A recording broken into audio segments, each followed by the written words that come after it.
Да? Один, да?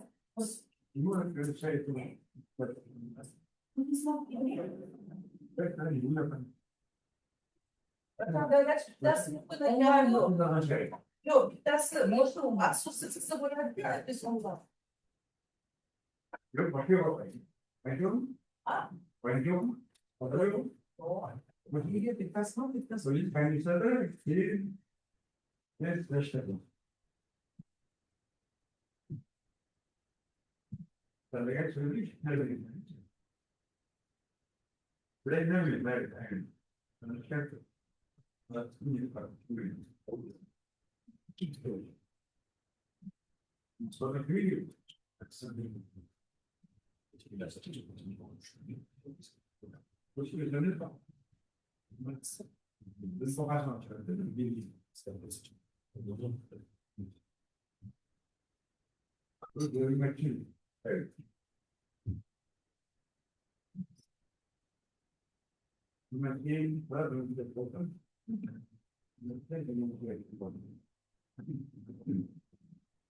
А следует правильно судить.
Сейчас идем. А мне сразу онлайн.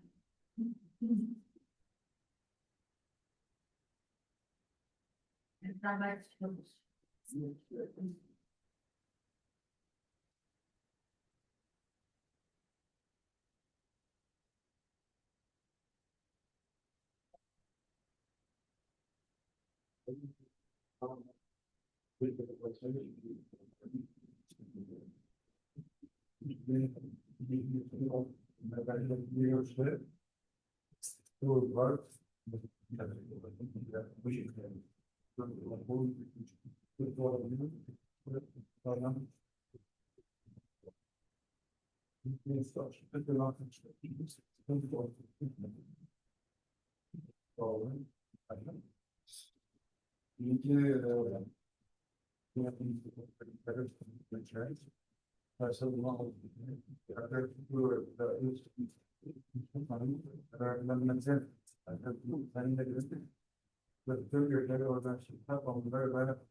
Shukurova Dilafruz Yusupova 1986 yilda tug'ilgan. 2010 yilda Toshkent tibbiyot akademiyasi davolash fakultetini umumiy amaliyot shifokori mutaxassisligi bo'yicha tamomlagan. 2014 yilda Toshkent tibbiyot akademiyasining kardiologiya yo'nalishi bo'yicha magistraturani tamomlagan.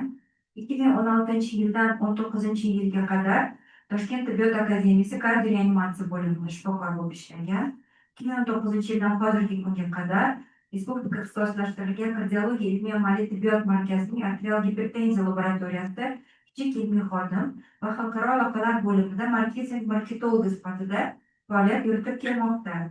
2021 yilda 14.06 kardiologiya tibbiyot fanlari ixtisosligi bo'yicha falsafa doktori ilmiy darajasi uchun nazoratlanmagan arterial gipertenziyada arterioskleroz erta rivojlanishining xavf omillari va fiksatsiyalangan antigipertenziv preparatlarning klinik samaradorligi dissertatsiyasi mavzusini tasdiqlagan.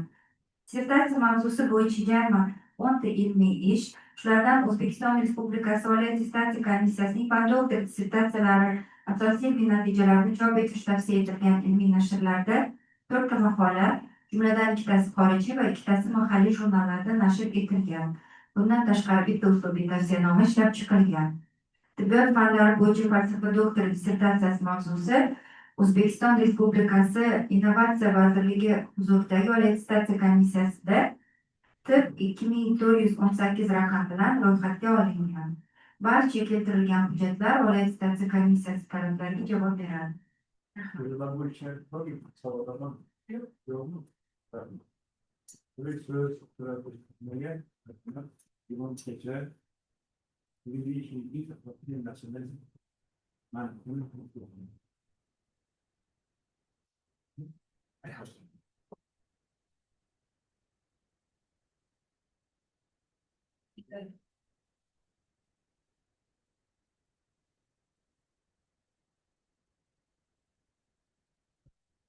Assalomu hurmatli rais, hurmatli ustozlar. Bugungi ishimizning mavzusi nazoratlanmagan arterial gipertenziyada arterioskleroz erta rivojlanishining xavf omillari va fiksatsiyalangan antigipertenziv preparatlarning klinik samaradorligi.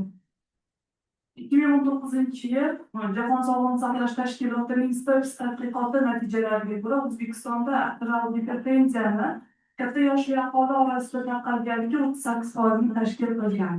Arterial gipertenziyaning nazorat qilish darajasi, ya'ni maqsadli arterial bosim ko'rsatkichiga erishish butun dunyo miqyosidagi 25%dan oshmagan.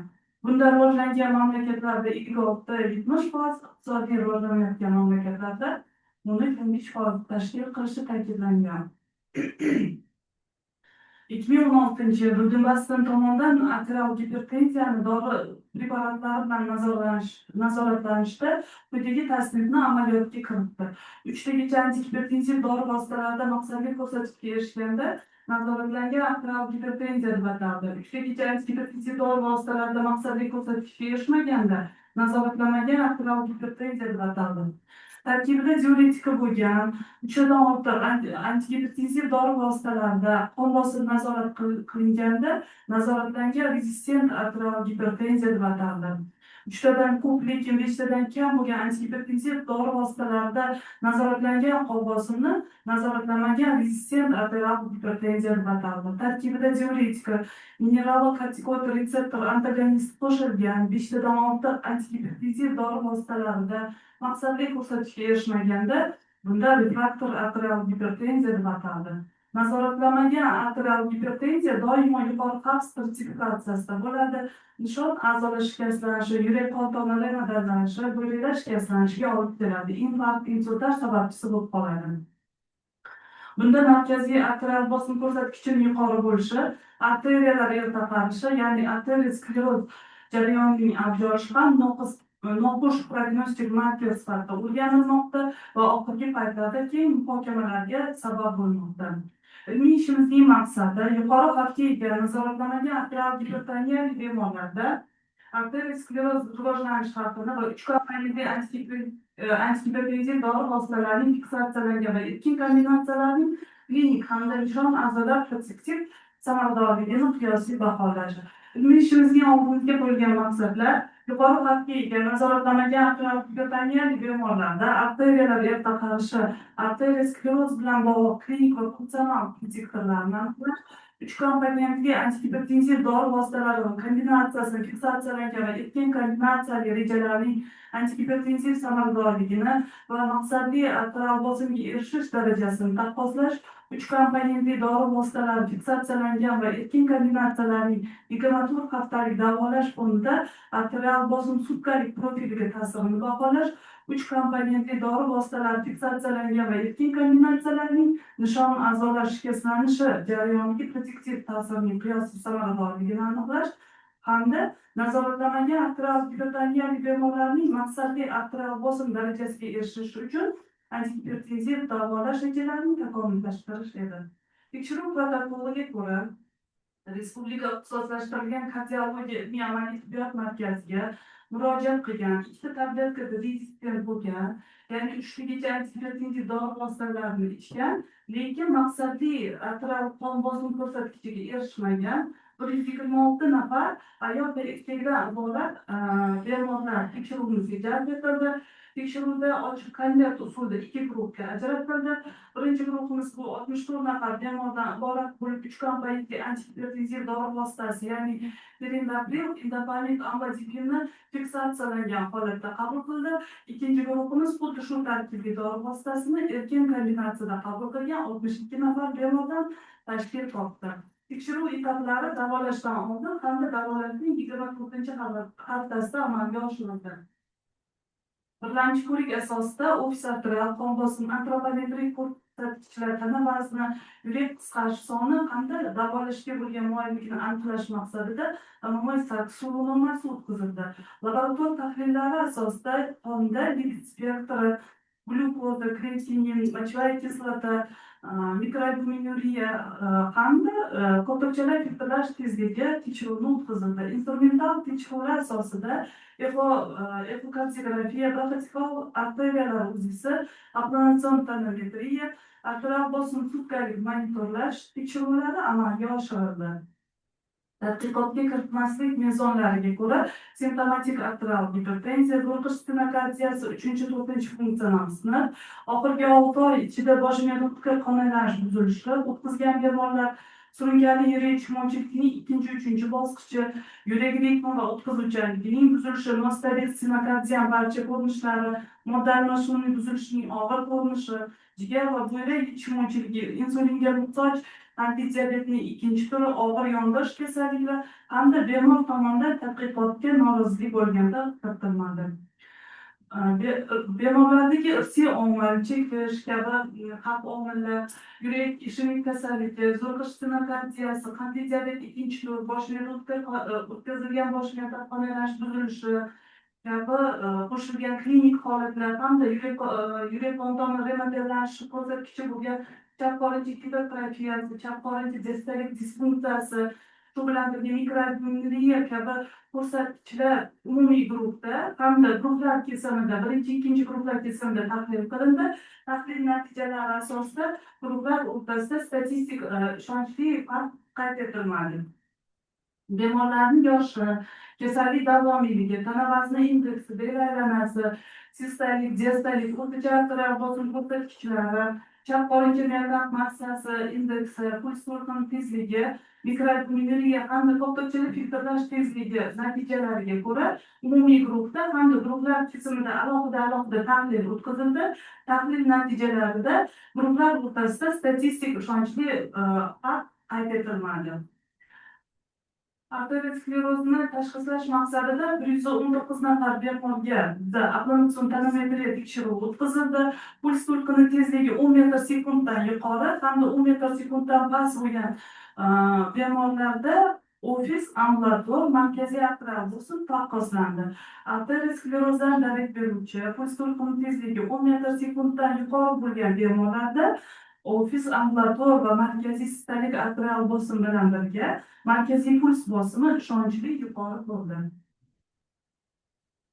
puls sur'atining tezligi 10 metr sekunddan past bo'lgan bemorlar bu 39 nafar bemorni tashkil etdi. Bu bemorlar orasida faqatgina bemorlarning yoshi bilan ishonchli bog'lanish qayd etildi. Boshqa ko'rsatkichlar qayd etilmadi.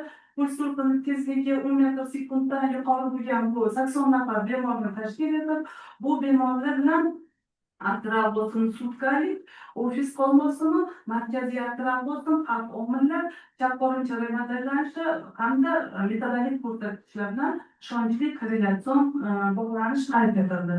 Quyida keltirilgan slaydimizda sistolik arterial bosim bilan inflammatsiya qalinligi, qorinchalar to'siq, nafolli glyukoza, yuqori zichli gipoprotein hamda sistolik arterial bosim yuklama indeksi bilan to'g'ridan-to'g'ri puls sur'atining tezligi chiziqli regression bog'lanishi qayd etildi. Davolashdan oldingi bosqichda barcha bemorlarda so'rovnoma o'tkazdik.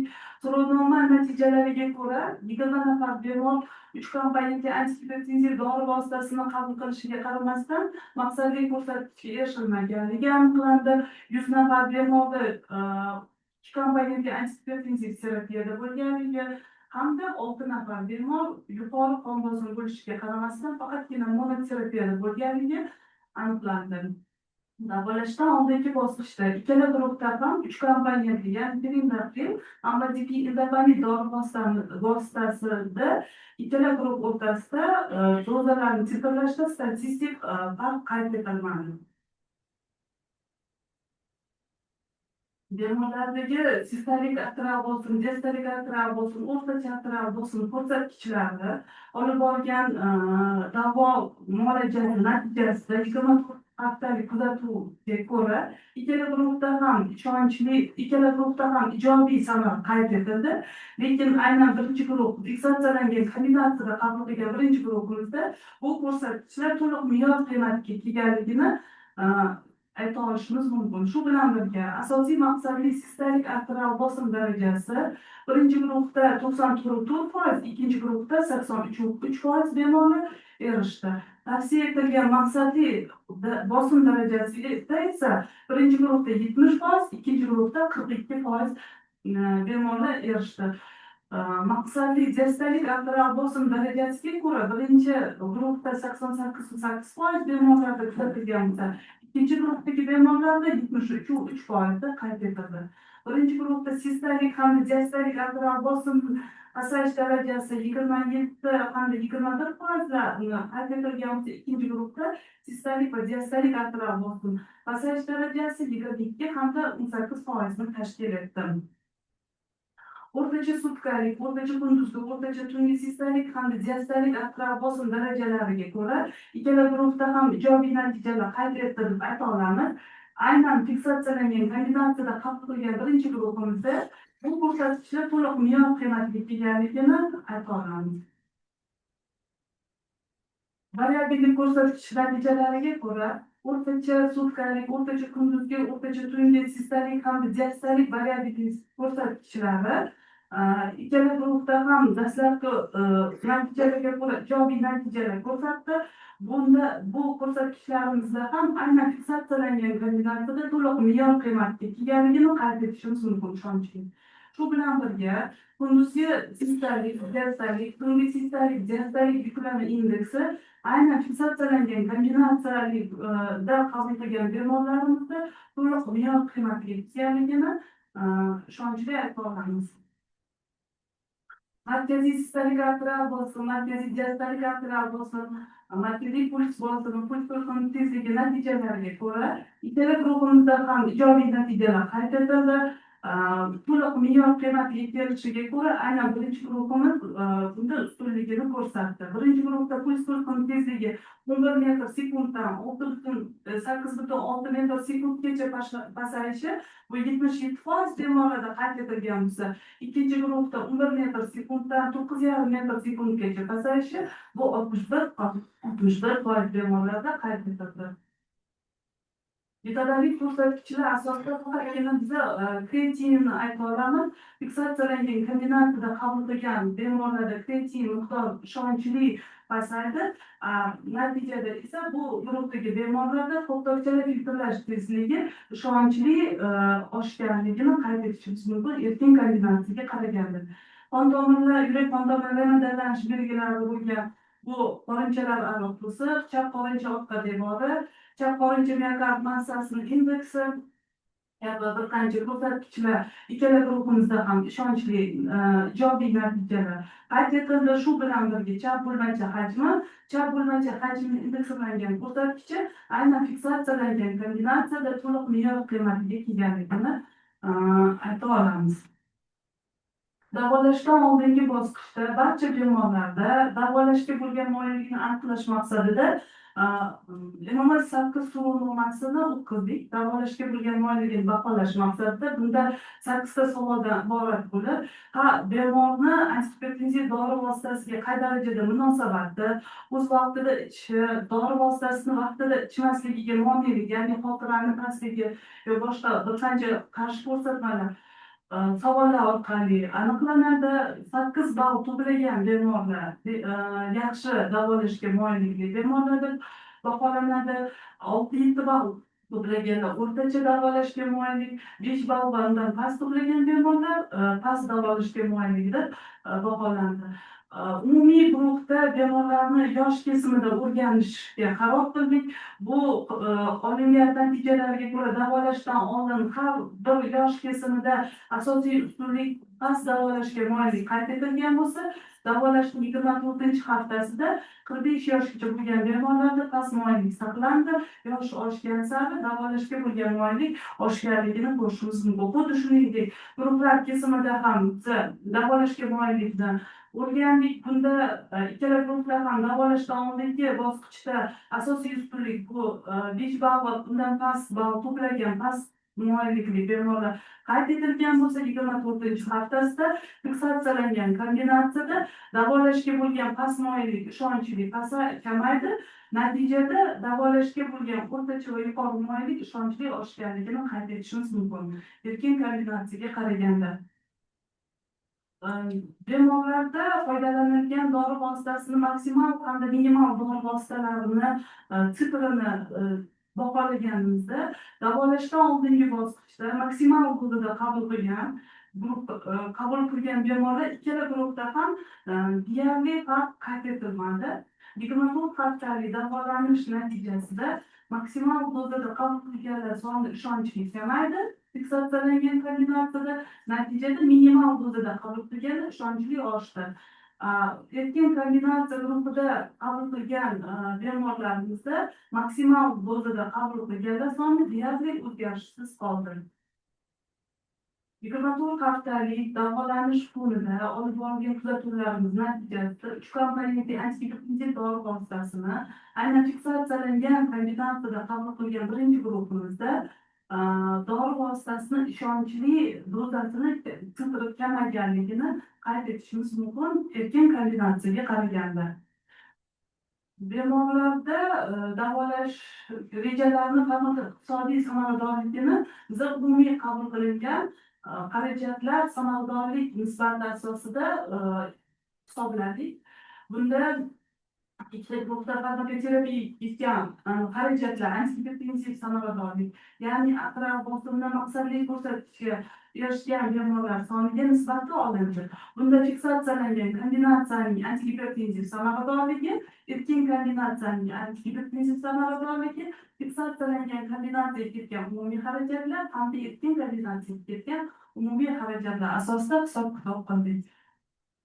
Natijada xarajatlar samaradorlik nisbati asosida fiksatsiyalangan kombinatsiyaning 64 nafar bemorni 6 oylik davolashga ketgan xarajatlari erkin kombinatsiyaga qaraganda 5,97,000 so'mga tejamkor bo'lib chiqdi. Bunda o'sha minimal dozada qabul qilgan bemorlar soni hamda maksimal dozada qabul qilgan bemorlar soni orqali hisob-kitob qilganda shu natija qayd etildi. Rahmat. Tugadı. Savollar rahmat.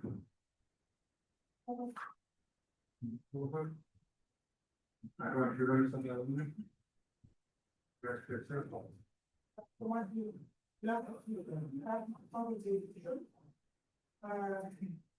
Sizin de grup bizde значит, xavf omillari tahlil qilingan tablitsiya bor. Qanday farqi bor o'sha ikkita guruhni farqi yana bitta o'shani takrorini bersangiz va o'shanga приложение vопросы xavf omillari va modelning turlari bilan qanday bog'liqligi bor. Misol эксцентричный, концентрический ремоделирование. Har xil nima turi, remodeling turi bilan xavf omillari bog'liqligi aniqlangan.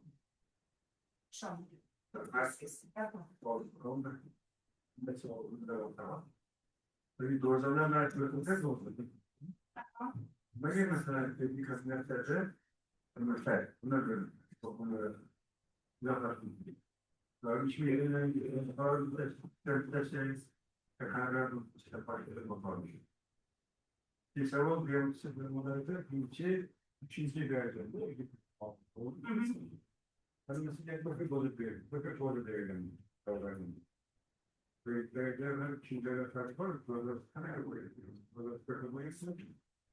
Evet, kanalda böyle çok sıkıntı. Peki muhabbet nasıl bir oldu? Bir kanal geçtiğini düşündük.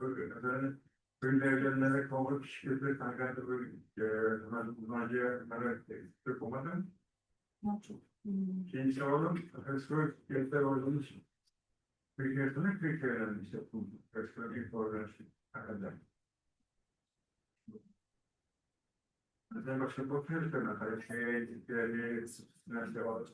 Ben değil ya, Hırsız Gökler'in öteki dersler bakıyoruz. Dersi bakıyoruz. Bırak yine ulaşım internet yapmak için. Hırsız boyunca konsolojik dersler böyle işletilmiyor. İnşallah boş ver bu işe özellikle ne yapalım? Meydan ben çünkü tabii fondasyonu fikri de olar. Mesela boş yerler görürken ne yaparım? Benim telefona kaldı. Yok ya bu böyle bir nasıl? Peki bir yerlerin çok faydalı nasıl olur? Çok bir kırıklığı. Ama şimdi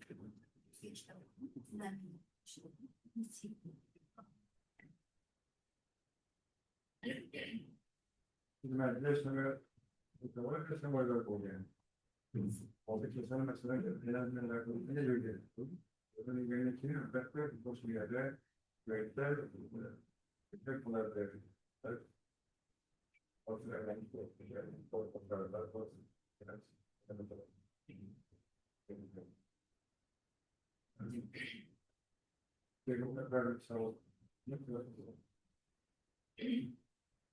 ama bu mağazayız çünkü ama böyle bir kriz çıkarıyor.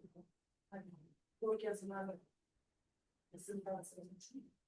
Ayrıca bu salon oradan seminerde ya bu yani değil mi? Yetermakçıydım, sormakçıydım değil mi? Bu salonların çoğu var. Şuradan bir kadar böyle sistem Türkiye çıkan olmayan dersi böyleydi. Hakikaten iştahlarının maliyetten, iştahlarla siyaseti kemallarının maliyetten tasdiki. Tabii aslında maliyetten tasdik bu vakti değil. Ki de hafta gibi bu kendisine ya. Smart fotoğraf bu. Maliyetten yaşı olur bir organizma. İken 45 yaşlarında kazanırdı. Ben maliyetten tasdik. Yani siz şu maliyetten olan kombinasyasını yeterli dozda kabul etsem baribir bitta omil qo'llarkan degan maliyetten bo'lsa shunaqami shuni sanab izoh qilsangiz kelgan samaradorlik hozir ko'rdim juda chiroyli samaradorlikni hisoblagansiz siz buni statsionar sharoitda hisoblaysiz to'g'rimi lekin bu bemorlar statsionarda Şu ambulatoriyada hisob kitob qilingan, shu ambulatoriyada o'tda haligi hisob kitob boshqa narxda. Ambulatoriya sharoitida hisob kitob boshqa narxda-ku. Keyin siz masalan o'sha samaradorlikni poliklinikaga targ'ibot qilayotganingizda, samarador o'rganayotganingizda siz shu perioddagi summadan kelib chiqasiz, to'g'rimi? Hozir demak hozirgi narxlar o'sha siz yetishgan narxlaringizdan farq qiladi. Buning uchun siz buni baholayverasiz degan. 6 ay devam ediyor. Tabii. Yo'q, Uğraşıyorsunuz.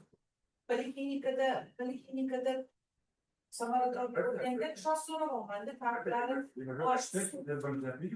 shu aytibman, shu summalar qanaqa birga to'g'ri keladi. Siz mana hozir konkretno summaga qo'yibsiz-ku. Ishonch so'ramayman, qaysi bu statsionar sharoitdagi summalar bilan o'rtasida tafovut bo'ladi? Tamam.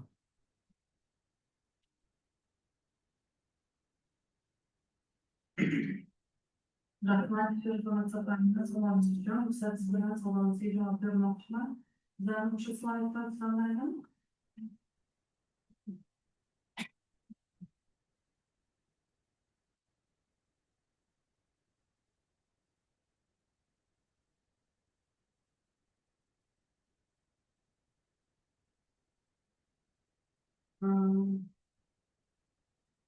Keraklikda qonunlarni tahlil qilganda remodeling turlaridan qanday turlar bo'ldi degan savolingizga biza umuman olganda bemorlarda bir qancha xavf omillari o'rganildi, so'rab surishtiruv natijasida bunda irsiy omil, ota-onasida gipertoniya bormi, yo'qmi, qanaqa yurak qon tomiri bilan bog'liq hodisalar kuzatilgan, qayd etilgan, chekadigan bo'lsa kunda nechta chekadi, necha yil davomida chekadi kabi savollar berdik.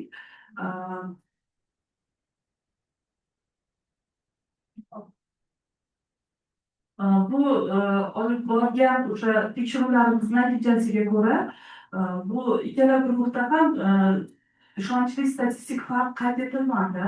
Ikkala guruhda ham deyarli bir xil natijalar bo'ldi. Bemorlar sonida ham turur natijasida aniqlangan natijalarda ham chap qorincha gipertrofiyasi, o'sha yurak qon tomiri renallanish belgisi bo'lgan chap qorincha gipertrofiyasi, chap qorincha renallanish diastolik disfunksiyasi kabi ko'rsatkichlarimizda ham bu ikkala guruh o'rtasida statistik ishonchli farq bo'lmadi. Deyarli bir xil natijalar qayd etildi bu tekshiruvimizda.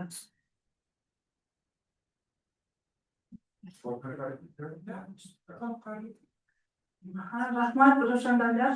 Hozir sizni savollaringizga ruxsatingiz bilan javob bersam, birinchi savol dorilarni dozalarni bir xil bo'lganmi degan savolingizga ikkala guruhda ham biza har bir bemorda qon bosimini inobatga olgan holatda dori vositasini dozasini tayyorlaganmiz.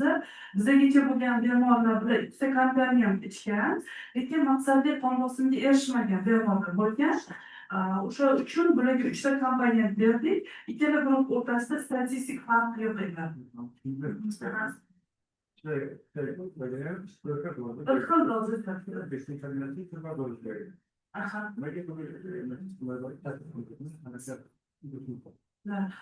buni ikkala guruhda ham boshlang'ichida bir xil doza berildi, lekin dinamikada aynan erkin kombinatsiyada maqsadli ko'rsatkichga erishmaganligi sababli biz majbur bo'ldik dori dozasini ko'tarishga. Fiksatsiyalangan kombinatsiyada maqsadli ko'rsatkichga erishdi.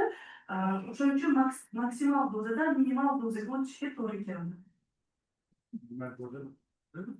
O'rtada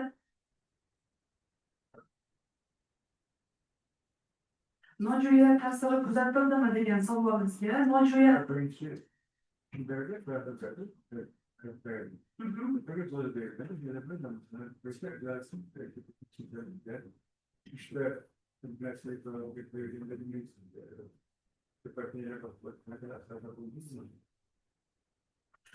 uchinchi daraja bilan oldik, to'g'ri bu bemorlar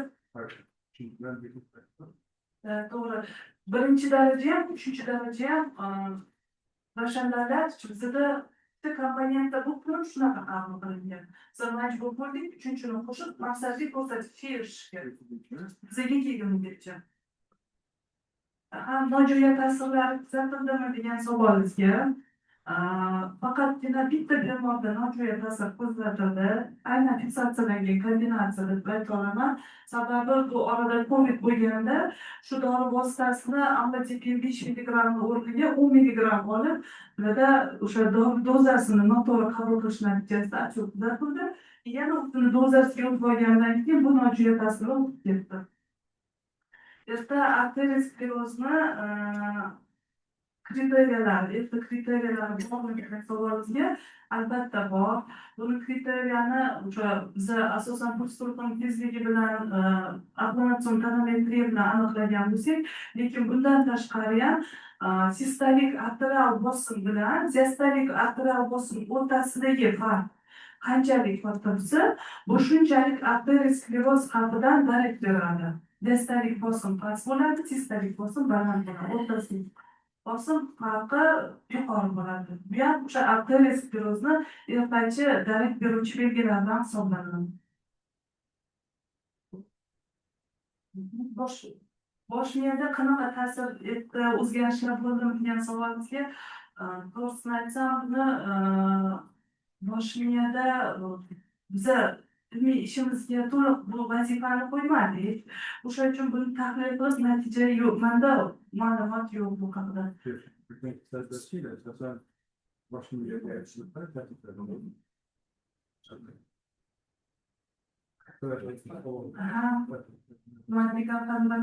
Sizni savolingizga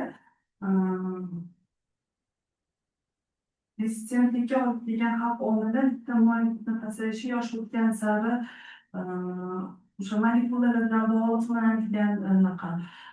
Albatta eng asosiy va statistikani degan bo'lsak, bu faqat bizning O'zbekistonda emas, butun jahon miqyosida ham olib borilgan tadqiqotlarda asosiy bu maqsadli ko'rsatkichga erishmaganligi bitta ustuni bu davolashga moyillik pastligi deb qayta etilganda 45 yoshgacha past bo'lganligi hali bularda davolashga bo'lgan ko'nikmani pastligi deb biz baholaymiz asosan. Yosh oshgan sari davolashga bo'lgan moyillikni ham oshishi o'ziga nisbatan deb qaraladi.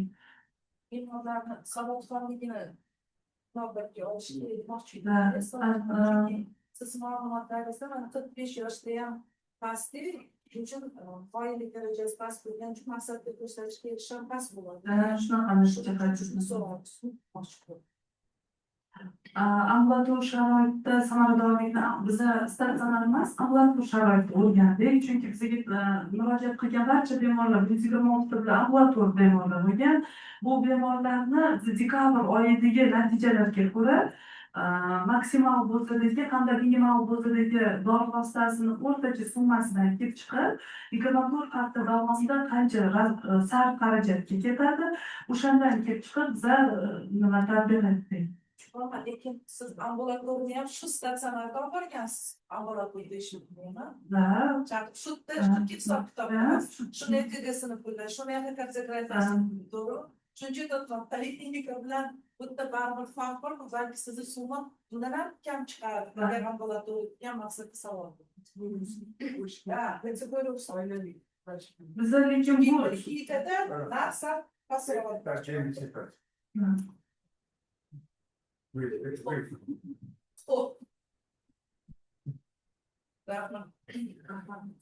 Rahmat.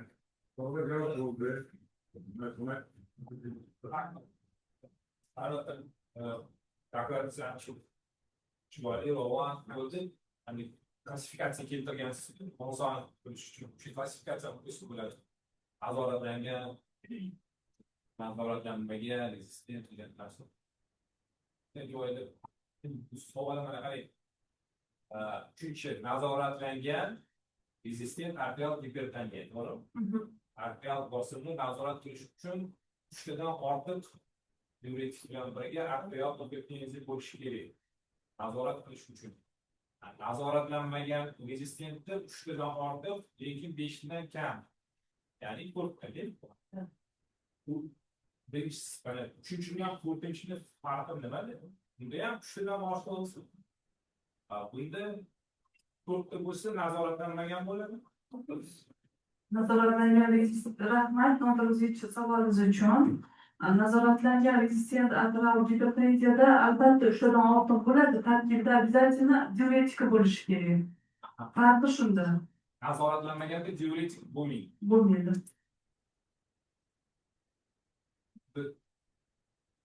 Rekomendatsiya bo'yicha o'zi 3ta bo'lsa diuretik bo'lishi kerak. Oxirgi tavsiyalarda shunaqa. Uchinchisi diuretika. Gubernator haftalik davolash samaradorligi jadvali.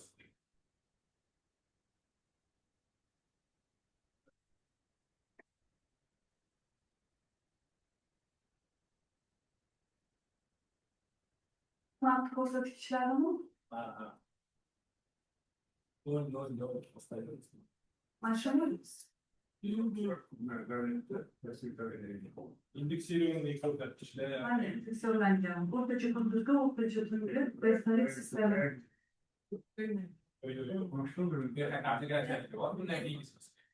Erdo'g'on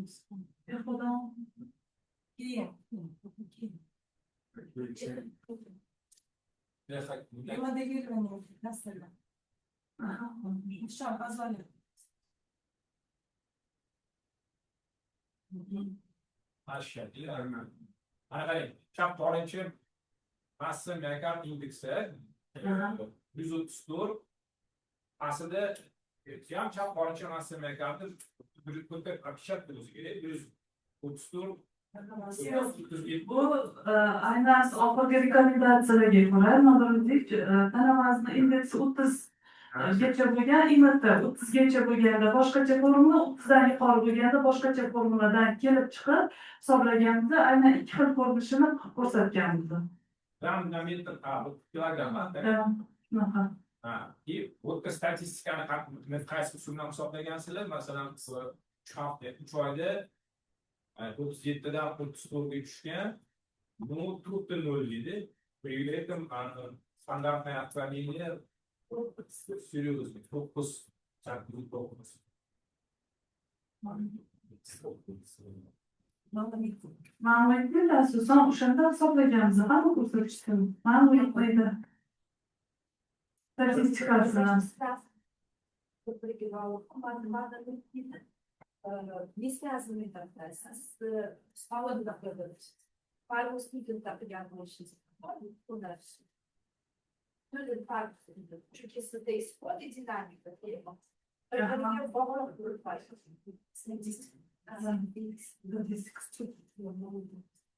Aytmoqchi bo'lganim juda katta uzunlik tasavirimiz ishlar borgan 10% ga o'zgargandi.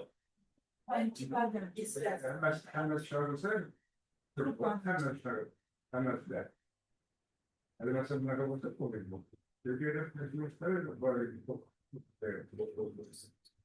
Mayli. Shundaylikmi? Direnmede mesela ben çemberin onlarda hipotetirik pek anlamıyorum. Çocuklara tanıdık ders çıkıyor. Dersine çıkıyor. Bunları doğru. Anastar, şuna bağlı değil. Mesela onu da sağ verme. Böyle bir topluluğa bakımlar. Bundan böyle mesela derse bak sıcaksınız. Hatta korkuyor.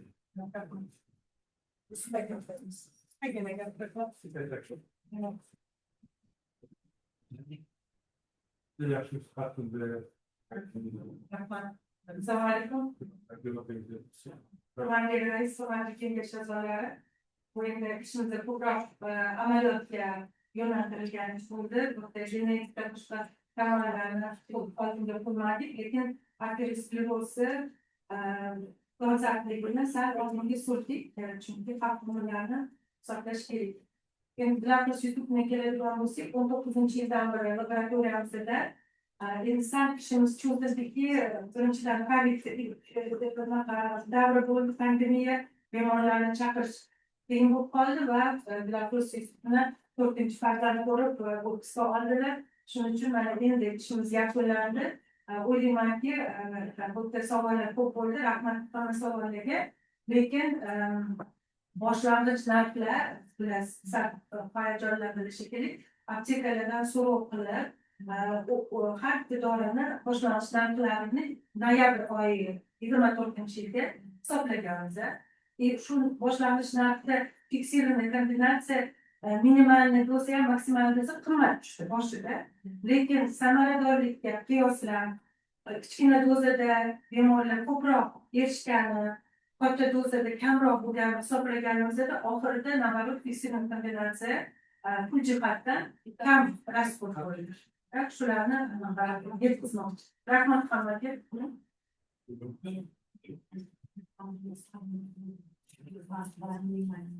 Arkadaşlar, şimdi muhabbetler, devamlı şimdiler, konuklara ihtiyaçları, bir şirket vasıfları, bir kişiler isteklerde. Rahmat. Shukurova Dilafruz Yusupovnaning ilmiy tadqiqot ishi Respublika ixtisoslashtirilgan kardiologiya ilmiy amaliy tibbiyot markazida laboratoriyalararo muhokamadan o'tgan bo'lib, unda tibbiyot fanlari doktori Tribulova Rais Husaynova raislik qilgan. Taqrizchi Zakirova Feruza Akiljanova tibbiyot fanlari doktori, umumiy kardiologiya va gastroenterologiya bo'limi boshlig'i. Xulosa, Shukurova Dilafruz Yusupovnaning 14/02/06 kardiologiya ixtisosligi bo'yicha falsafa doktori ilmiy darajasini olish uchun nazoratlanmagan arterial gipertenziyada arterioskleroz erta rivojlanishining xavf omillari va fiksatsiyalangan antigipertenziv preparatlarning klinik samaradorligi mavzusidagi tadqiqot ishi tuzilishi bo'yicha 14/02/06 kardiologiya yo'nalishiga mos kardiologiya va zamonaviy tibbiyotning dolzarb muammosiga bag'ishlangan bo'lib, yuqori ilmiy darajaga ega, ilmiy yangiligi va amaliy ahamiyati bilan ajralib turadi. Ushbu tadqiqot ishi tugallangan hisoblanib, O'zbekiston Respublikasi Oliy attestatsiya komissiyasining doktorlik dissertatsiyalariga qo'yilgan talablarga mos keladi. Mulohazalar hisobga olingan holda 14/02/06 kardiologiya yo'nalishi bo'yicha Respublika ixtisoslashtirilgan kardiologiya ilmiy amaliy tibbiyot markazi huzuridagi ilmiy darajalar beruvchi ilmiy kengashda ko'rib chiqishga tavsiya etilishi mumkin. Bundan tashqari ilmiy tadqiqot ishi Respublika ixtisoslashtirilgan kardiologiya ilmiy amaliy tibbiyot markazining ilmiy darajalar beruvchi ilmiy kengashida ko'rib chiqilgan. Rais tibbiyot fanlari doktori professor Shek Aleksandr Borisovich, taqrizchilar Ro'ziqo'jayeva Gulnora Ahmedovna, tibbiyot fanlari doktori, professor, O'zbekiston Respublikasi Prezidenti administratsiyasi huzuridagi tibbiyot bosh boshqarmasining 1-sonli markaziy klinik shifoxonasi funksional diagnostika bo'limi mudiri va Xo'jayeva Gulchehra Abdunabiyevna, tibbiyot fanlari doktori, Toshkent pediatriya tibbiyot institutining ilmiy pedagogik kadrlarni tayyorlash bo'limi boshlig'i, ichki kasalliklar, nefrologiya va gemodializ kafedrasi dotsenti. Xulosa, ilmiy kengash Shukurova Dilafruz Yusupovnaning nazoratlanmagan arterial gipertenziyada arterioskleroz erta rivojlanishining xavf omillari va fiksatsiyalangan antigipertenziv preparatlarning klinik samaradorligi mavzusidagi tibbiyot fanlari bo'yicha falsafa doktori ilmiy darajasini olish uchun yozilgan dissertatsiya ishi O'zbekiston Respublikasi Oliy attestatsiya komissiyasining ilmiy darajasini olish uchun dissertatsiyalarga qo'yilgan talablarga javob beradi va mulohazalarni hisobga olgan holda ushbu ilmiy kengashda himoya qilishga tavsiya berildi. Imzolangan rais tibbiyot fanlari doktori professor Shek Aleksandr Borisovich, ilmiy kotib tibbiyot fanlari doktori Sirajiddinova Nigor Zaynutdinova va akademik Qurbonov Ravshanbek Davletovich tomonidan tasdiqlangan. Yetakchi tashkilot sifatida Andijon davlat tibbiyot instituti ichki kasalliklar propedeutikasi kafedrasi tanlab olingandi.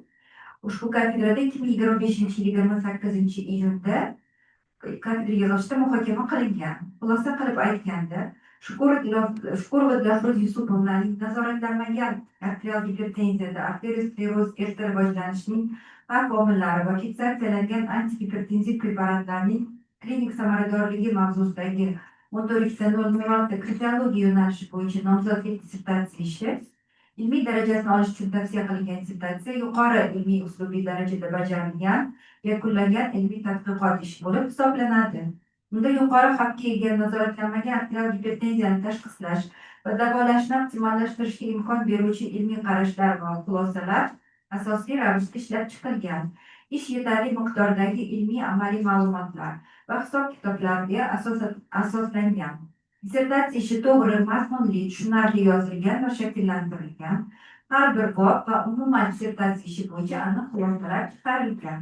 Mavzuning dolzarbligi, bajarilgan tadqiqotlarning yangiligi va olingan natijalarning ishonchliligiga ko'ra, ilmiy va amaliy ahamiyati bo'yicha Chuqur va Dilafruz Yusupovaning dissertatsiya ishi Oliy attestatsiya komissiyasining 14/0/06 kardiologiya mutaxassisligi bo'yicha falsafa doktori ilmiy darajasini berish tartibi to'g'risidagi O'zbekiston Respublikasi Oliy attestatsiya komissiyasining ilmiy darajalar berish qoidalari nizom talablariga to'liq javob beradi.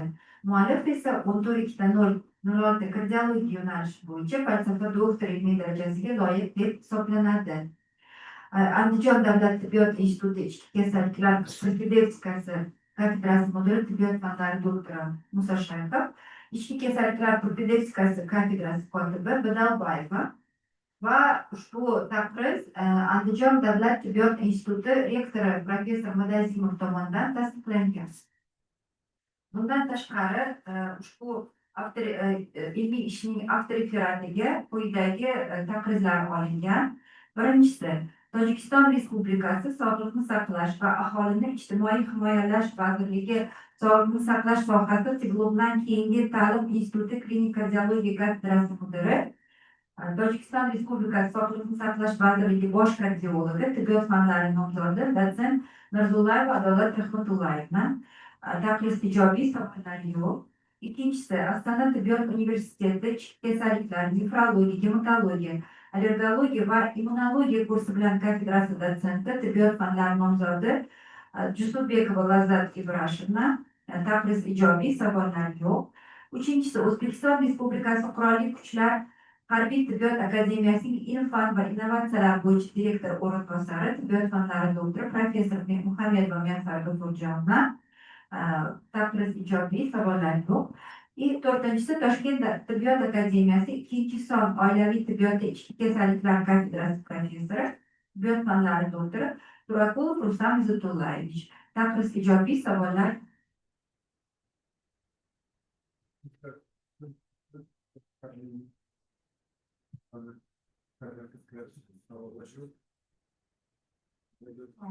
olib borgan ilmiy izlanishimizda yaqinda yordam bergan Andijon davlat tibbiyot institutiga bizning tadqiqotimizni tahlil qilganliklari uchun o'zimni samimiy minnatdorchiligimni bildiraman. Bundan tashqari, avtoreferatimizga o'z taqrizlarini jo'natgan barcha olimlarga ham o'z minnatdorchiligimni bildiraman.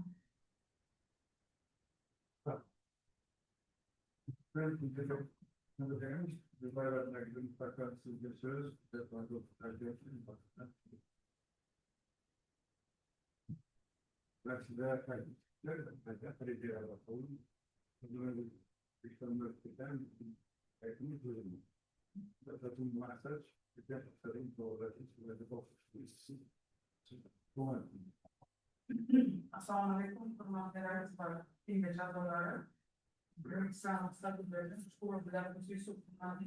Ilmiy ishlariga o'z rasmiy ahamiyati sifatida o'z taqdirini eshittirsin.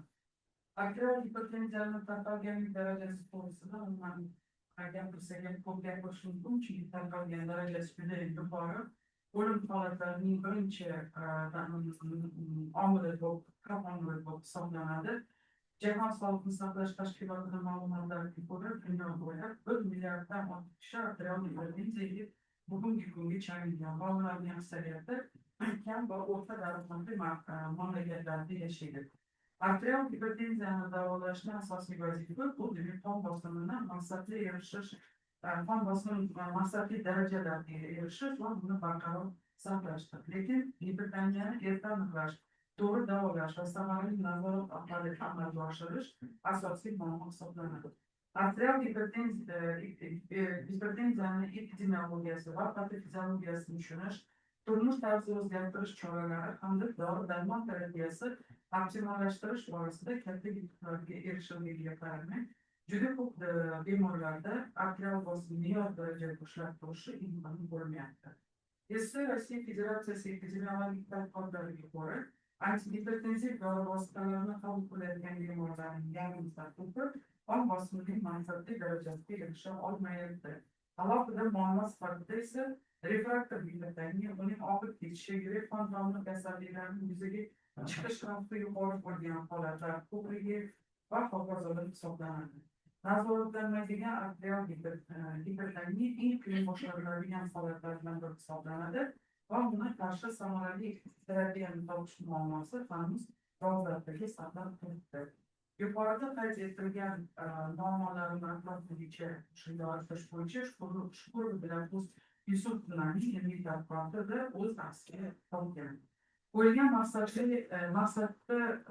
maqsadga erishish uchun demak 5 ta vazifa qo'yilgan. Ko'rib chiqilayotgan dissertatsiyasi an'anaviy shaklda bayon etilgan bo'lib, demak kirish qismi adabiyot sharhi, tadqiqot materiali uskunalari, shaxsiy tadqiqot natijalari, falsafa xulosalar, amaliy tavsiyalardan iborat va jami 131 sahifani tashkil etdi. Ilmiy sarishda qo'llanilgan nazariy yondashuv va tekshiruv usullari, bemorlar soni yetarli ekanligi, klinik laborator instrumental va zamonaviy statistik tahlil usullaridan foydalanib olinganligi, nazariy hamda amaliy natijalar monandligi, shuningdek olingan natijalarning xorijda olib borgan nufuzli tadqiqot natijalarini hamkorligi yaqqol ko'rinib turibdi. Ilmiy ishning yangiligi demak to'liq dissertatsiya va yozib o'tilgan. Demak bu yerda o'sha ishonchli ko'rsatkichlar olingan, xavfli omillar, chap qorincha miokard massa indeksi, ularning qalinligi, nafaqat glyukoz zichligi past glikoproteinlar, qon bosimi raqamlari, 3 komponentli terapiyalarni ahamiyatligi yoritib o'tilgan, ayniqsa ularning kombinatsiyasi klinik antigipertenziv nishon azollarini himoyash samaradorligidan boshlanib, demak fiksatsiyalangan kombinatsiyali komponentli antigipertenziv terapiyaning demak maqsadli darajaga erishishi va uni ustuvorligi aniqlangan va 3 komponentli fiksatsiyalangan kombinatsiyaning nishon a'zolar shikastlanishi oldini olishga va ateroskleroz jarayonlarining nazoratida samarali ishonchli tanlov kombinatsiyasi bo'lishi aniqlangan. Dissertatsiya ishining respublika fan va texnologiyalar rivojlanishining ustuvor yo'nalishlariga mos ekanligi hamda tadqiqot ilmiy amaliy ahamiyati ko'rsatilgan. Olingan natijalar ishonchligi, tadqiqot natijalarining amaliyotda tatbiq etilganligi yoritib chiqilgan. Demak, ilmiy tadqiqot natijalari Qashqadaryo ko'p tarmoqli tibbiyot markazini demak amaliyot ishiga va Qoraqalpog'iston Respublikasi Ellikqal'a tumani tibbiyot birlashmasining o'sha amaliyotiga joriy etilgan. Ishning approbatsiyasi nashr etilgan ishlar va dissertatsiya tuzilishi bo'yicha ma'lumotlar keltirilgan. Ushbu tadqiqot bo'yicha 9 ta xalqaro va 2 ta respublika ilmiy amaliy konferensiyalarda muhokama etilgan, 10 ta ilmiy ish chop etilgan va bu yerda 4 ta maqola o'sha oliy attestatsiya komissiyasining doktor dissertatsiyasi talab etilgan demak nimalarga tavsiya etilgan jurnallarda 4 ta maqola chop etilgan. Ulardan 2 ta respublika va 2 ta xalqaro ilmiy amaliy jurnallarda chop etilgan. Dissertatsiyaning birinchi bobi demak bu adabiyotlar sharhi. Bu yerda ko'proq nazoratlanmagan arterial gipertenziyada qon tomirlarida o'zgarishlar, yuqori xavf nazoratlanmagan arterial gipertenziya bemorlari nishon a'zolari shikastlanishi, qo'shilgan klinik holatlar bilan birga nazoratlanmagan arterial bemorlarda antigipertenziv terapiyaning samaradorligi, yuqori xavfli bo'lgan ushbu bemorlarda erishishga zamonaviy yondashuvlar, har xil gipertenziv dori vositalarining qo'llanishi, ularning afzallik tomonlari, samaradorligi va kamchiliklari xalqaro va mahalliy ilmiy tadqiqotlar orqali tahlil etilgan. Dissertatsiyaning ikkinchi bobida dissertantimiz demak bemorlarning klinik taksonomasi, tekshiruvlari, bemorlarning yoshi ko'rsatib o'tilgan, demak erishilmagan ayol va erkaklarning soni ko'rsatilgan, erishmagan arterial qon bosimi maqsadga erishmagan bemorlar. Tadqiqotda bemorlarning birlamchi ko'rigi asosida klinik ko'rik, ofis arterial qon bosimi, arterial gipertenziya sutkalik monitorlash, ko'rib turganlarning instrumental va laborator ko'rsatkichlar hammasi yoritib o'tilgan va 3 oy hamda 6 oy davomida tavsiya etilgan farmakoterapiya fonida tekshiruvlar o'tkazilgan. Tekshiruvlardagi o'sha birinchi guruhdagi bemorlar, demak ko'p ya'ni bir necha dori vositalar boshlang'ich va maksimal dozalarda tavsiya etilgan. Bu yerda demak turli dori vositalar guruhlari qo'llanilgan va demak bitta bir va uch oylarda dorilarning dozalari siydirlar yoki maslahatli formulasining darajasiga yetmaguncha nazorat qiling. Dissertatsiyam uchinchi bobda diniy muallifning tadqiqot natijalari taqdim etilgan bo'lib, yuqori xavfga ega nazoratlanmagan arterial gipertenziya bemorlarda arteriyalar erta qarishi bilan bog'liq funksional prediktorlari aniqlangan. Demak, bu yerda puls to'lqinligining tezligi u to'g'risida gapirib o'tdilar. Xavfli omillar mavjudligi, nishon a'zolarining shikastlanishi, ular bilan bog'liq bo'lgan korrelyatsiyalar, shu bilan birga 3 komponentli taqdirlangan va etgan kombinatsiyasi hipertenziya tarafidan samaradorlik ko'rsatilgan. Bular ham foizlarda yoritib o'tilgan va hamma joyda demak statistik ma'lumotlar ko'rsatilgan. Nishon a'zolarining gipertoniya sababli shikastlanishiga ijobiy ta'siri ko'rsatilgan. Ikkala guruhda demak chap qorinchani demak o'sha o'lchamlari qorinchalar to'sili va chap qorincha orqa devor qalinligi ishonchli kamaydi va bu yerdagi hamma ko'rsatkichlar ilmiy ishlarda dissertatsiyada yoritib o'tilgan.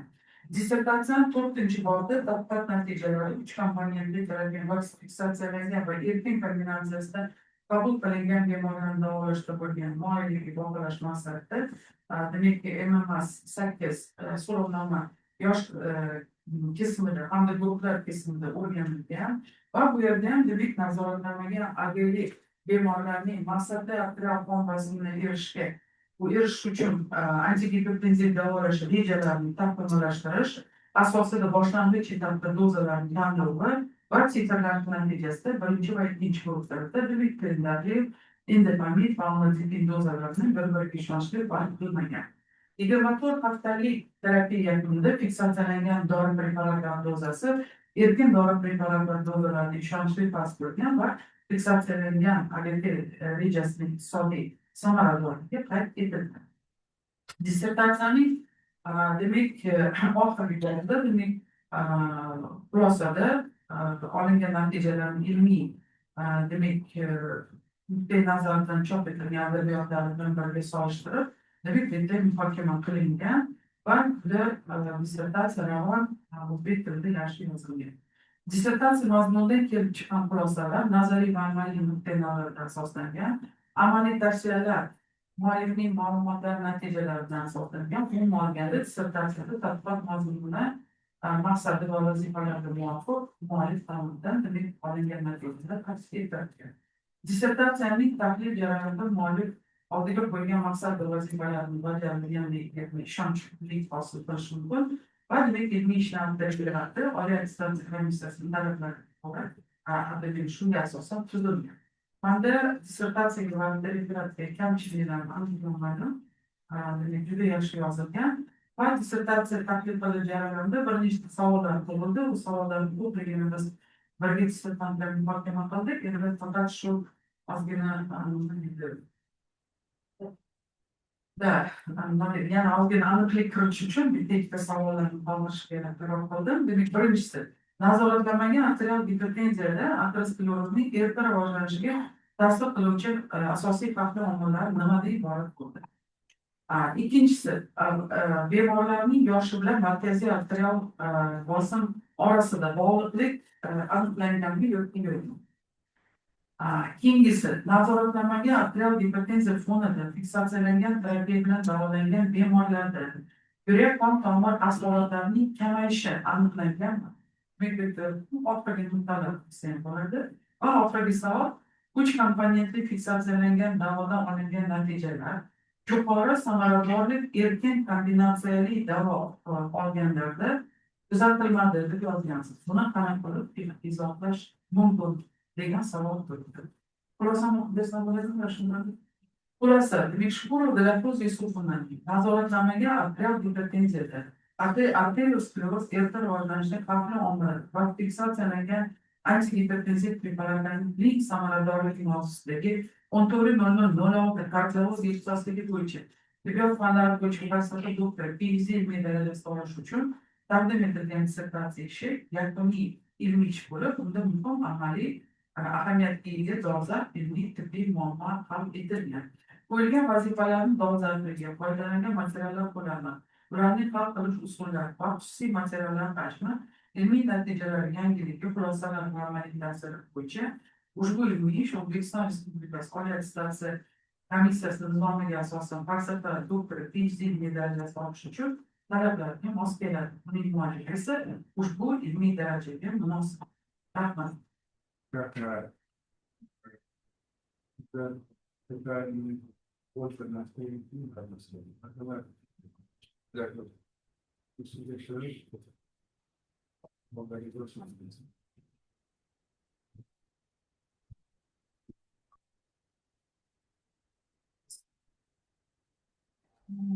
Mashinalar mutaxamma sizga rahmat. Kattakon ishimizda chuqur tahlil qilib, yaqindan yordam berganingiz uchun ruxsatingiz bilan birinchi savolingizga javob bermoqchiman. Yurak qon tomirini erta qarish ko'rsatkichi pulsli tezligi bilan bog'liq bo'lgan xavf omillari bor. Bular nishon a'zolar shikastlanishi bilan to'g'ridan-to'g'ri korrelatsion aloqalar qayd etildi olib borgan ilmiy ishimizda. Jumladan, bemorlarning yoshi, yurak qon tomiri modellanishini ko'rsatkichi bo'lgan intimamedia qalinligi, chap qorincha nisbiy qalinligi, keyin qon zardo'ligidagi glukoza miqdori, yuqori sijilli gipokrativ xolesterinlar bilan korrelatsion aloqalar qayd etilganligi uchun ayta olamizki, bu omillar xavf omili deb baholash mumkin deb ayta olamiz.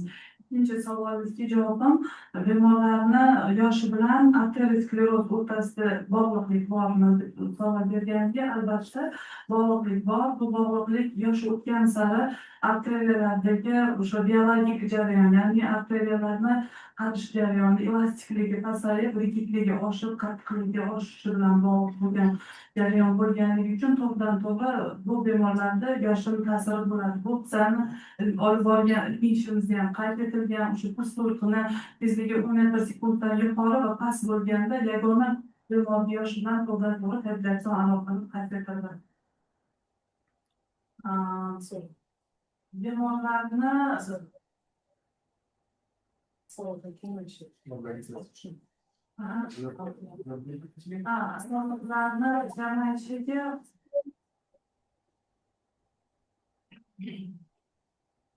fiksatsiyalangan terapiya bilan davolangan bemorlar yurak qon tomir tizimi asoratlarini prediktor hisoblangan nishon a'zolar shikastlanishiga prediktiv samaradorlik kuzatildi. Aniqlandi. Bunda sistalik va diastalik arterial bosim, ularning yuklama indeksini pasayishi, arterial bosimning nishon a'zolariga ko'rsatgan asosiy haqiqiy asl yuklamasini pasayishidan dalolat berdi va organoprotektiv samaradorligi ko'rsatdi.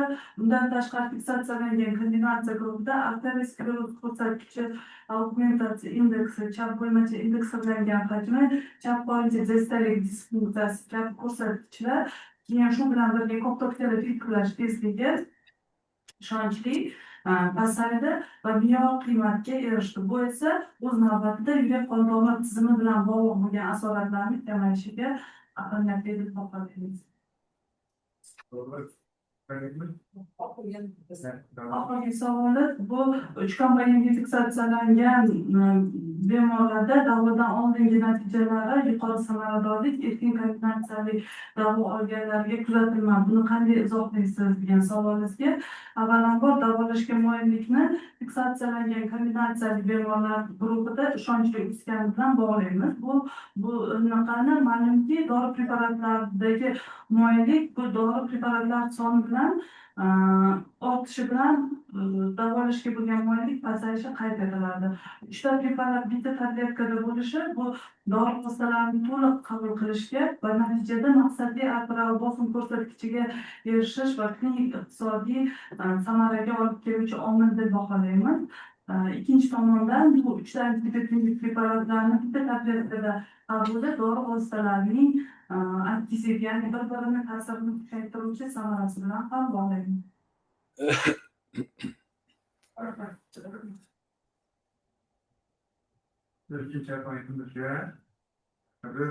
ishlayapsizmi? Assalomu alaykum, eshityapman, Ravshanbek Davlatovich.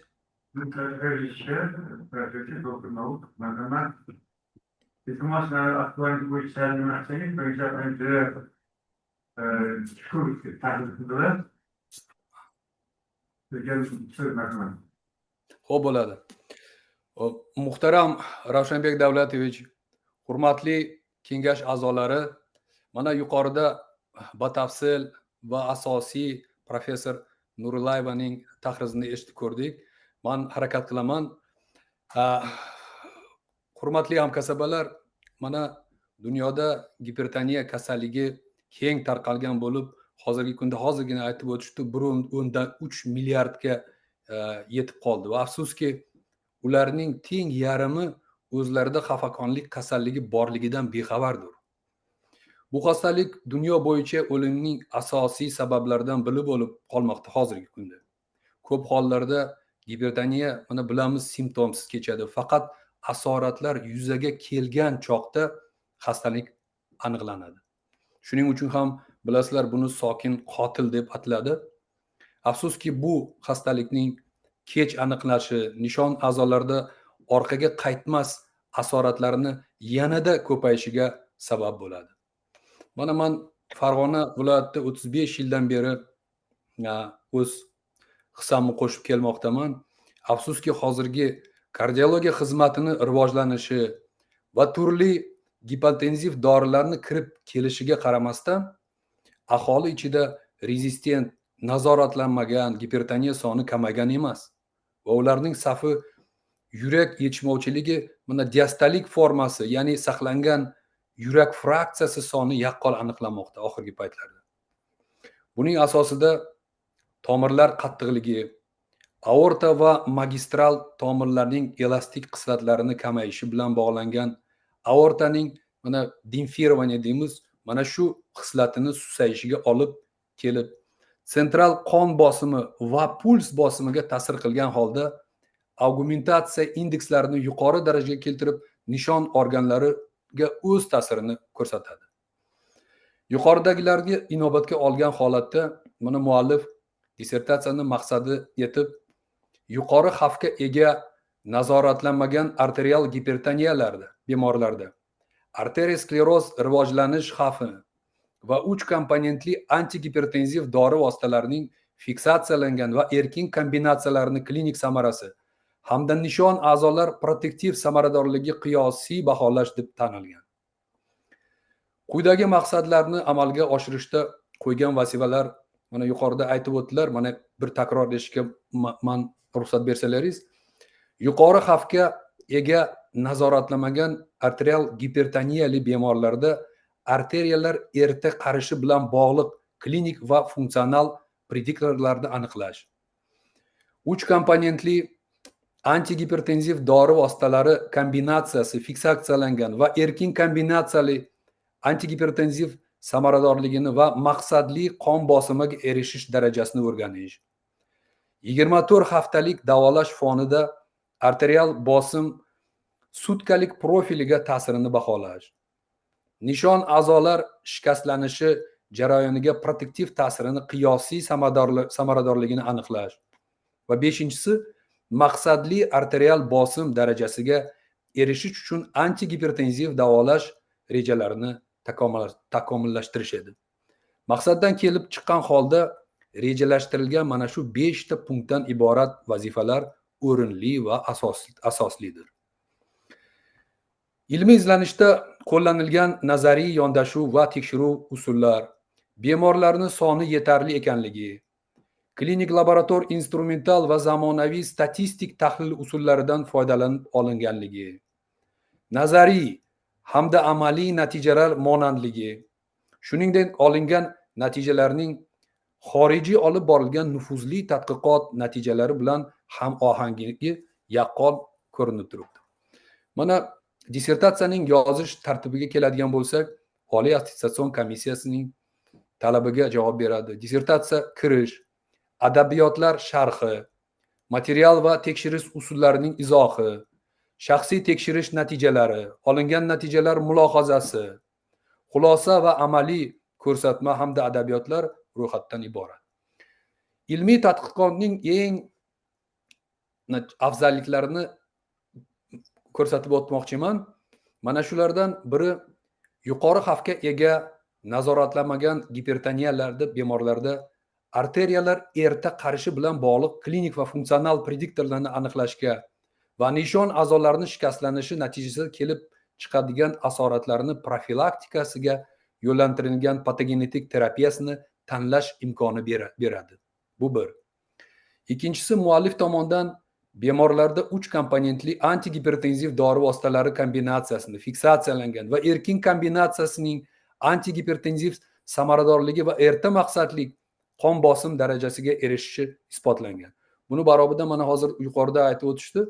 Mana birinchi guruhda arterial bosimining maqsadli ko'rsatishga erishishda 94% ga yetgan bo'lsa, ikkinchi guruhda buni 83% tashkil etadi. Pirindopril, amlodipin va indapamidning 24 haftalik fiksatsiyalangan va erkin kombinatsiyasidagi antigipertenziv terapiya fonida markaziy bosim ko'rsatkichlari o'zgarishi va qon tomirlarini himoya qilish o'z hisobini topgan. Shuningdek, antigipertenziv terapiya arterial gipertenziya sababli nishon a'zolar shikastlanishiga va metabolik o'zgarishlarga ta'siri ko'rsatib o'tilgan. Nazoratlanmagan gipertoniyada maqsadli ko'rsatishga erishishda 3 komponentli antigipertenziv dori vositalarining fiksatsiyalangan va erkin kombinatsiyasida davolashga moyillikka ta'siri o'rganilgan.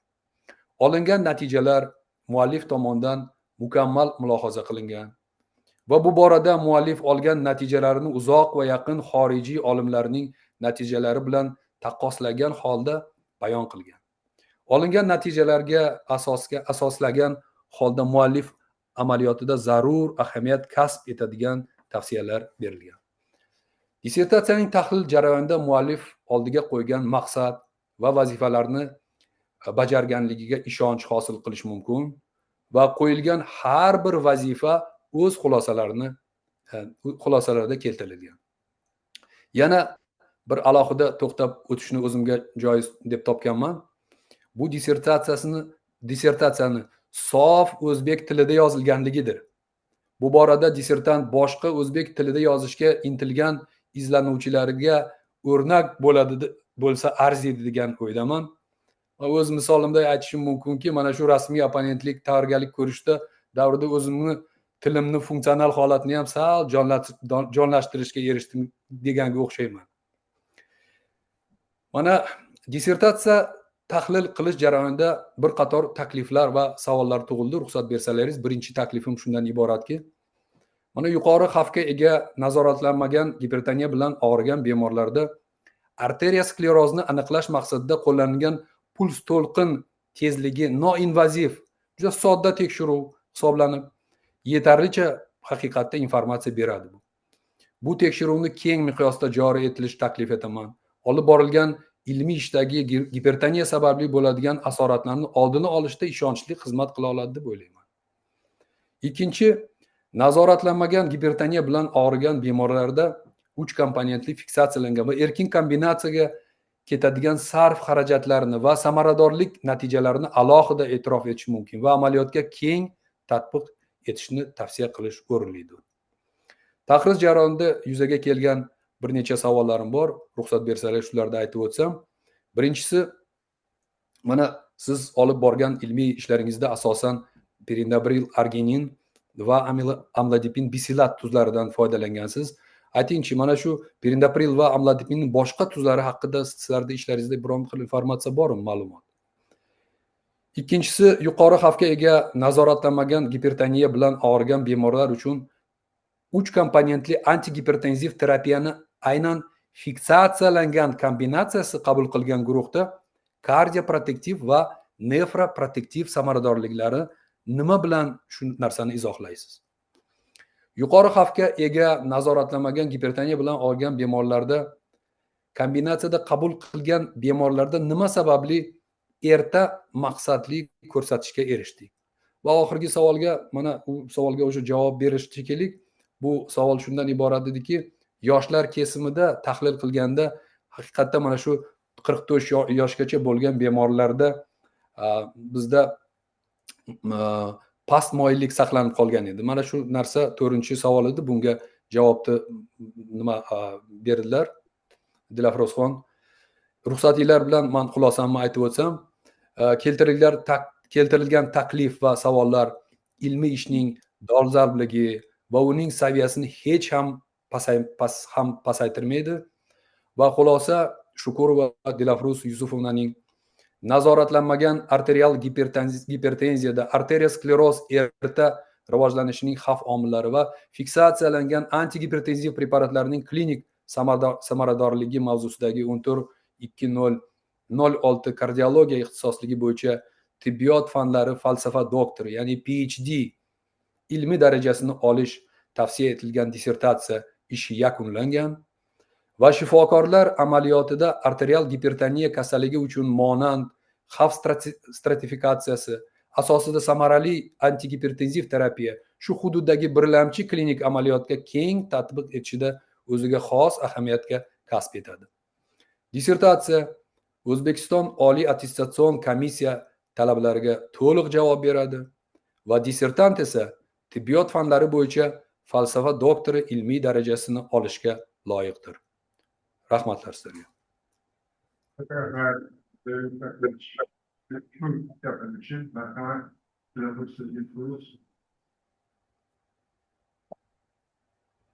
Rahmat, tezlik ishingizda yaqindan muhokama qilib yordam berganingiz uchun o'zimni samimiy minnatdorchiligimni bildiraman. Ruxsatingiz bilan savollaringizga javob bermoqchiman. Biz olib borgan ilmiy ishimizda perinaptril arginin, amlodipin, silat tuzidan asosan foydalanganmiz. Perinaptril arginin tuzidan tashqari yana perinaptril steril tuzi ham mavjud bo'lib, bularni farqi perinaptril arginin tez va yengil so'raladi, tez samara beradi. Perinaptril steril esa organizmga nofaol hisoblanib, organizmga kirgandan keyin jigarda metabolizmga, suv ishtirokida metabolizmga uchraydi. Keyin perinaprilni faol holatiga o'tib, ana undan keyin samarasi seziladi. Faol holatiga o'tguncha ancha-muncha vaqt o'tadi. Shuning uchun bu nofaol hisoblanadi.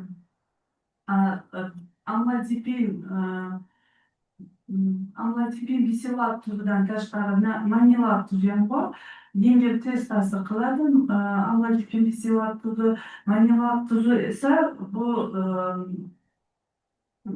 organizmga kirgandan keyin toki ta'sir boshlanguncha ancha uzoq vaqt talab qilishi bilan birgalikda organizmdan chiqib ketishi ham uzoq vaqtni talab etadigan.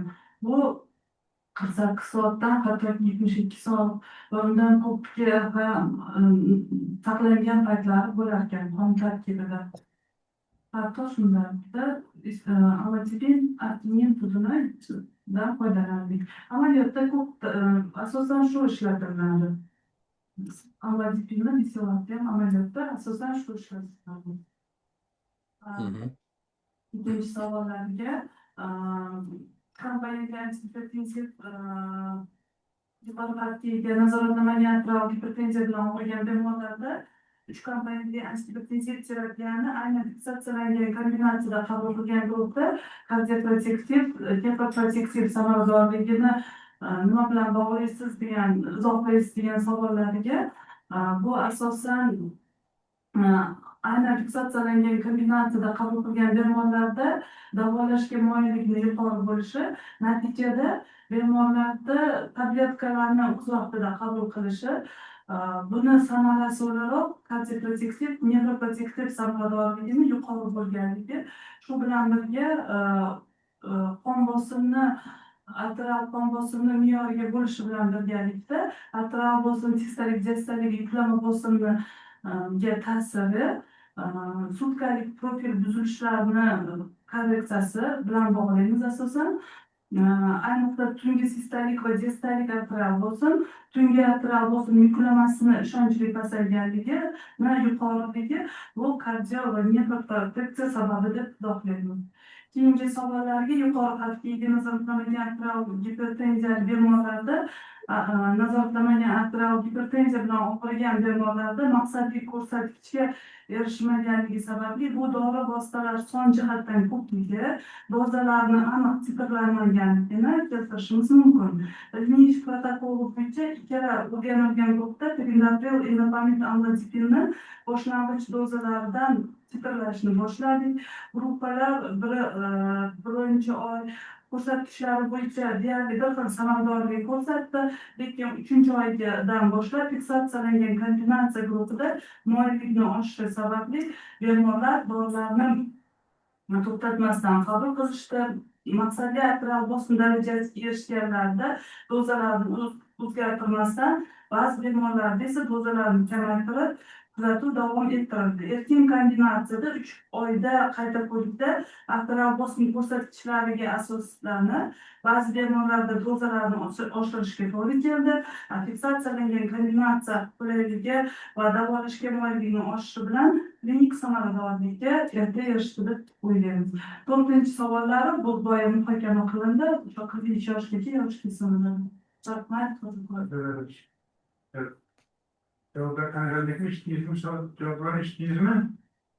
Kanalım. Cevaplar. Cevaplar. Javoblarni eshitdim. Rahmat, qoniqdim javoblariga.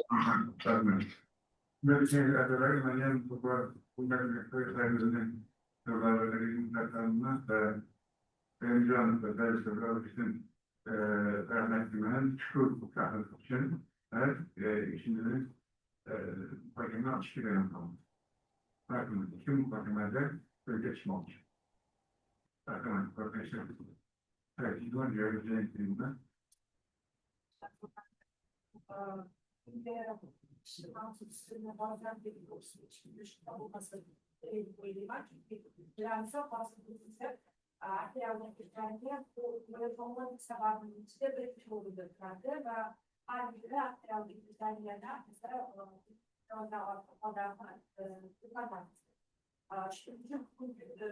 Projeimizden eşliğinde oldular.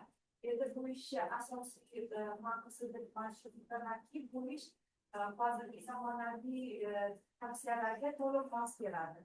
Bazı tavsiyelerde takısı çekilen başlar. Bir de tabiat kıstası gelse herhalde. Bir de tabiat kıstası gelse bu sarsalarga finansalarni har bitta kanalda qo'llashni tavsiya etiladi. Shu ish mana o'rganishimizni boshqa tavsiyalarni to'liq qoniqtiradi. Endi bizlar uchun o'ziga keladigan bo'lsak, diagnoz ancha har bitta bosqichda yaxshi o'rganib, hozir mana ko'rdik, bemalol yetuk mutaxassis bo'lib chiqdilar. Ben sizi tabrikliyorum da bu işi bir yapmanız var. İşte yapalım.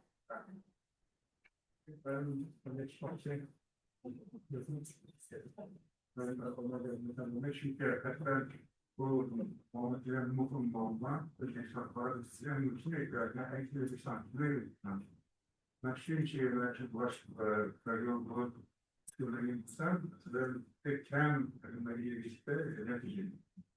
Mauritius, a whole bunch of people connect with them on the website. And they get down to the student. We touched it. It's a master's, the man we get master, Kaligaran, Gathering, Under Gathering, the other is from the food. I'm not young. You take the Canadian Pulla, Canada government, the organic Canada, Canada, they think I get it. Harekette eksikliğine 5 fayda Avustralya 40% anlaşıldı. Amerika Birleşkenler'den ilgili. İki birden ki boğulda hem bize namı geliyorlar bizden bu kadar fakat yani Türkçe ben de Ahmet Müller yanında Müller bir de doğrular bir Kalibrelerde başka bir kette böyle Anadolu'ya başladı. Kette şeklinde hükümet olarak. Bu arada Şöyle mesela sınırladıkta bunların ikinci bölümlerine yaptım ya da 60 polis yakın biri gelmenin evet konuşun evet sorun vardı. Şimdi birlik politik gibi devlet oldu. Her bundan da gelen bugün şu meselelerinde kan verdik bölümler gibi yine değişik kaynaklarımızda 80-90 boy bu da sınava geçelim. Ben böyle bir ameliyat geçirsek de ameliyatta bu işlere bir foundation var. Başım. Mesela neden öğrenciler öyle bir ameliyat yapıyor. Neyse. Just bir defa da neyse. Ben mesela şey yapacağım, hani kendime yapacağım, doktoruna yapacağım. Muhtemelen yapacağım. Sırrı bu oldu, hem tatlı oldu, hem mesela direkt bu tamamen bu çizgilerle hem de yerine kansaslar hiç kandı çıkması ameliyatçıları sonra bir değerler beklediğim bir paketleri hani müziklerden kaçı kadar çok sordu. Bu işte bir sen çalışıyorlar.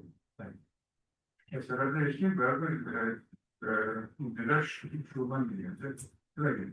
Yani bir boyunca bu belki bu toplarımızı sayacak tutuyoruz. Neden bunu arkadaşlar yaptı?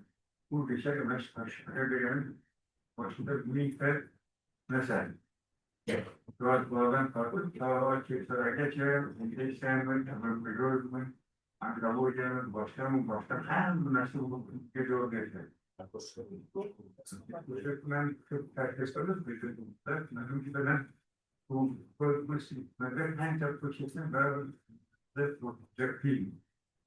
Göçmenlerden söylediğinde mesela hemen kılıp söyledi ben dolaştım hemen yaptım. Bir mesela kalitelere, özellikle serbestlik tamam kalitelere bu kadar mutlaka bu içerikte kadar basit. Bu kadar. Hocam tekrar nasıl kategoride bırak mesela var. Bir diye ekstremiyetçiler. Öteki taşıyıcılar. Başkaları taşın kendini karşılıklı şeyler arasında saatler kaldı. Mesela çok Cumhuriyet Üniversitesi'ndeki mühendislik işaretlerinden doktorlarla mühendislik kurulacak. Fakat mesela ne yaşımdı? Ne diyeceğim yaşımdı? Düşünen düşünen özellikle yaşlı bakımından ve yaşlı protokollerinde böyle anıklıkla hem de böyle masada bu işe hem de gel Şumartan ilk hususlar arkadaşı kuyruğu böyle cevabı hükümet ben sana konuşmam işine kalkan ilgili hizmetler boyunca kabul edilsin. Ve sonra şimdi başarısının pek muhtemelen durumu bu kadar. Ve hayatını yazıp neden?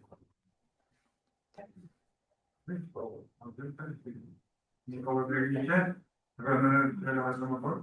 Varsa. Varsa var. Sözcüler. Tabii. Biraz da mesela ayakları var. Gözlerinde kansız oldu. Hemen istersen antibiyyotik ve sanki. Ayakları. Evet, şimdi sonra böyle oldu. Poi c'è io mi fio la sempre vedere una cosa sempre a per io per guardare che sulla c'è la possibilità di fare era per sulla sarà allora la fatto il film per proprio questo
Çok hayalinin benimkileri bölgesi bir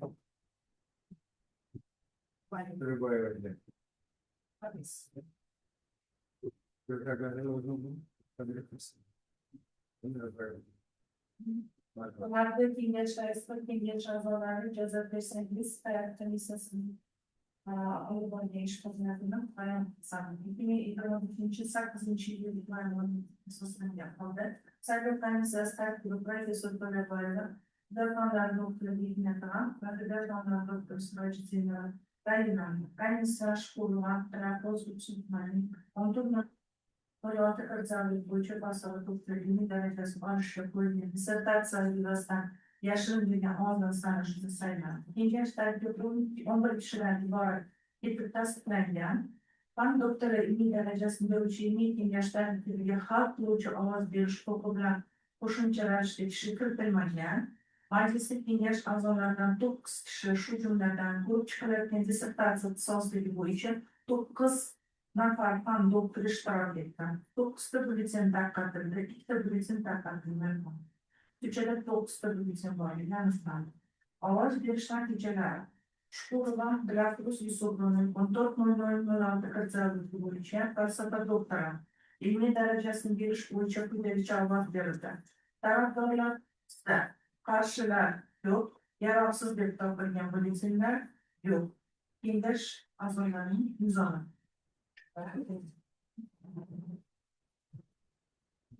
Hayatın dayanılması asıl olarak Türkiye'de.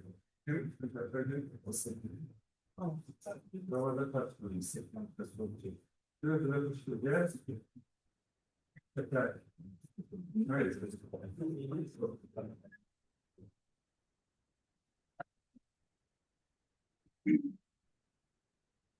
Maddi rais, lider razılarla, kaderi katnaşçılara, zamanla bo'lgan işimizni tayyorlashda, taqdim etishda, jamoat himoyasi va muhokama qilishlarini ishtirok etgan barcha insonlarga uzun minnatdorchiligimni bildirmoqchiman. Avvalambor, mani ishimni shu ilmiy kengashda muhokama qilish imkonini bergan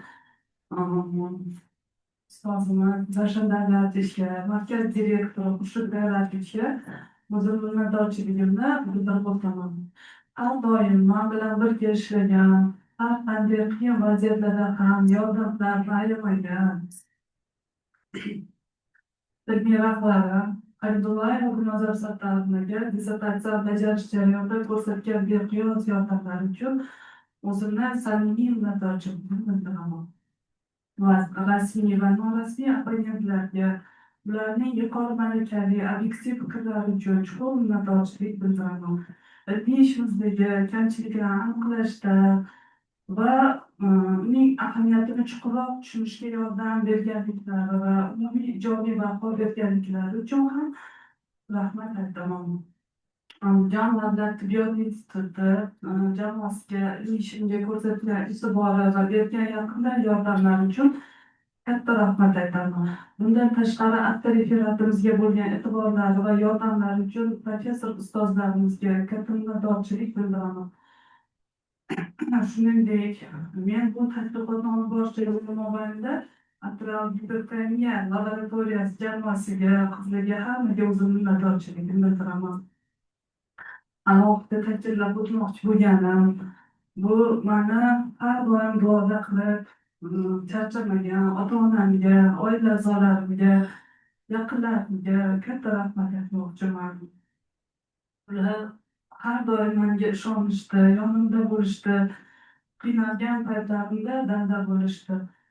Hammaga rahmat, kattakon.